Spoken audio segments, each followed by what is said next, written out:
നമസ്കാരം. നമ്മൾ ഇന്ന് ഡിസ്കസ് ചെയ്യാൻ പോകുന്ന ടോപ്പിക് ടാലിയിൽ എങ്ങനെ ഒരു പുതിയ കമ്പനി ക്രിയേറ്റ് ചെയ്യാം എന്നുള്ളതാണ്. എങ്ങനെ ക്രിയേറ്റ് ചെയ്യാമെന്ന് നോക്കാം. ആദ്യമായി ടാലി ഓപ്പൺ ചെയ്ത് ഗേറ്റ്വേ ഓഫ് ടാലിയിൽ ക്രിയേറ്റ് കമ്പനി സെലക്ട് ചെയ്യുക.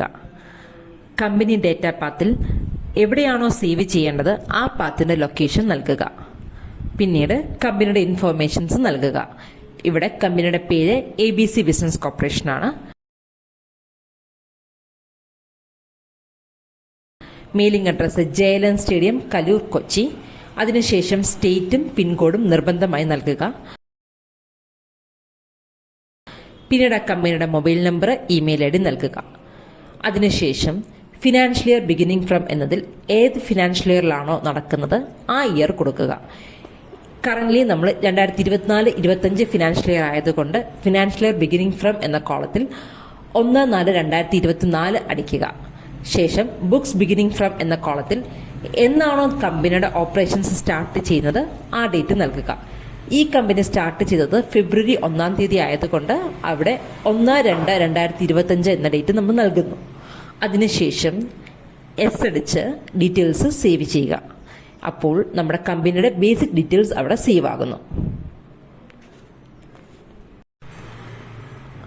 അതിനുശേഷം കമ്പനിയുടെ ഫീച്ചേഴ്സ് നമ്മൾ എനേബിൾ ചെയ്ത് കൊടുക്കുക. ഷോ മോർ ഫീച്ചേഴ്സ് എസ് അടിക്കുക. ഷോ ഓൾ ഫീച്ചേഴ്സും എസ് അടിക്കുക. അപ്പോൾ നമുക്ക് എല്ലാ ഫീച്ചേഴ്സും കാണാനായിട്ട് സാധിക്കും. ഇതിൽ നമുക്ക് ആവശ്യമുള്ള ഫീച്ചേഴ്സ് നമ്മൾ എസ് അടിച്ച് എനേബിൾ ചെയ്ത് കൊടുക്കുക. അക്കൗണ്ടിങ്സിൽ മെയിൻറ്റെയിൻ അക്കൗണ്ട്സ് എസ് അടിക്കുക. ബിൽ വൈസ് എൻട്രീസ് നമുക്ക് ആവശ്യമുണ്ടെങ്കിൽ എസ് അടിക്കുക. കോസ്റ്റ് എൻട്രീസ് ആവശ്യമെങ്കിൽ എസ് അടിക്കുക. ഇൻട്രസ്റ്റ് കാൽക്കുലേഷൻ എനേബിൾ ചെയ്യണമെങ്കിൽ എസ് അടിക്കുക. ഇവിടെ നമുക്ക് ആവശ്യമില്ലാത്തതിനാൽ നോ അടിക്കുകയാണ്.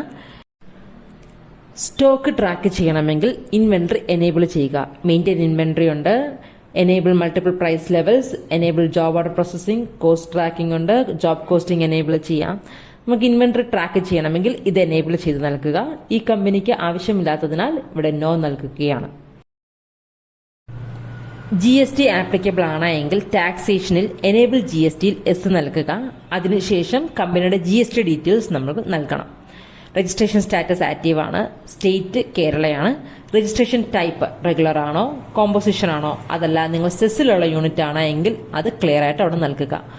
അതിനുശേഷം വേറെ ഏതെങ്കിലും ടെറിട്ടറിയിലെ അസസി ആണ് എങ്കിൽ അവിടെ എസ് നൽകുക. ഇവിടെ വേറെ ടെറിട്ടറി അല്ലാത്തത് കൊണ്ട് അവിടെ നോ നൽകിയാൽ മതി. അതിനുശേഷം കമ്പനിയുടെ GST നമ്പർ അവിടെ ക്ലിയർ ആയിട്ട് അടിക്കുക.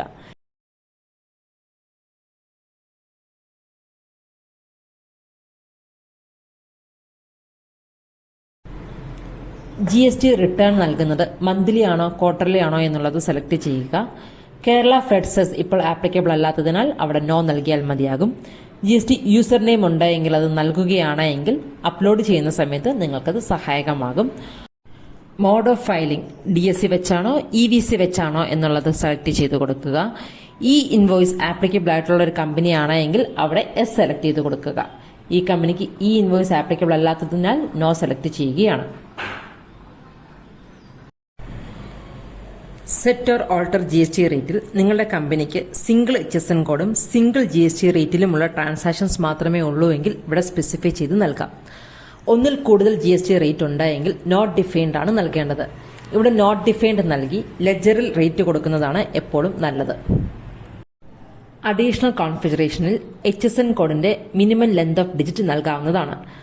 നിങ്ങളുടെ കമ്പനിയുടെ ടേൺ ഓവർ 5 കോടിയോ അതിൽ താഴെയോ ആണ് എങ്കിൽ മിനിമം ലെങ്ത് 4 ഡിജിറ്റും അതിൽ കൂടുതൽ ടേൺ ഓവർ ഉള്ള ഒരു കമ്പനിയാണെങ്കിൽ 6 ഡിജിറ്റോ 8 ഡിജിറ്റോ നൽകാവുന്നതാണ്.